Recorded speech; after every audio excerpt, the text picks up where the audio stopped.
हमारे शास्त्रों में अन्नदान को परमदान कहकर उसकी महत्ता का उद्घोष किया गया है। भारतीय संस्कृति की यह परंपरा रही है कि हम सोने से पहले इस बात का ध्यान करें कि हमारे पड़ोसी के पास पेट भर खाना रहा है कि नहीं रहा है।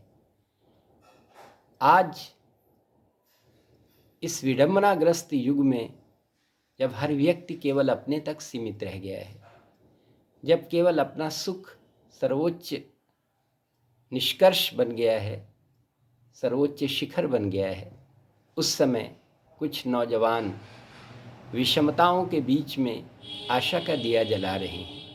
सात्विकता से परिपूर्ण चेतना को लेकर वो समाज के उस वर्ग की मदद करने की कोशिश कर रहे हैं जो दुखी है लेकिन अपने दुख को प्रकट नहीं करना चाहता, जो याचक बनकर बाजार में खड़ा नहीं होना चाहता, लेकिन जिसकी आंखों में एक प्यास है, एक त्रास है।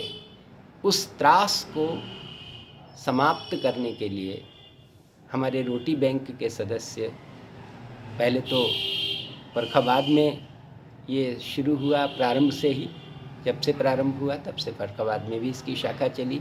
शुभम जैसे व्यक्तित्वों ने अपने कुछ मित्रों के सहयोग से इसे प्रारंभ किया और आज तक चला रहे हैं।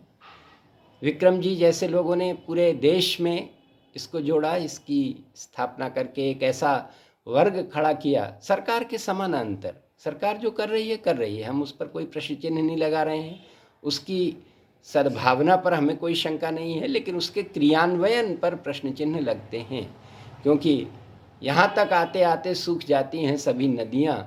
हमें मालूम है पानी कहाँ ठहरा हुआ होगा। दुष्यंत ने जो कभी कहा था वो आज भी बहुत कुछ गलत नहीं है, लेकिन हम जो कर सकते हैं वो करें, इसका प्रयास ये लोग कर रहे हैं।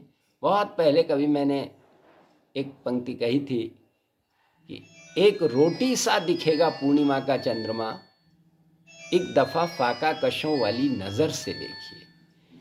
फाका कश की नज़र में चंद्रमा भी, पूर्णिमा का चंद्रमा भी रोटी की तरह प्रतीत होता है।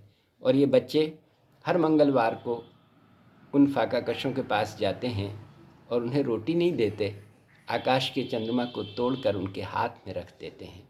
मैं इस अभियान के लिए, इस अभियान से जुड़े सारे बच्चों के लिए, उन सारे नौजवानों के लिए जो नौजवानी की परिभाषा को सार्थक कर रहे हैं, हार्दिक शुभकामनाएं देता हूँ। अनंत आशीष, अशेष मंगल कामनाएं।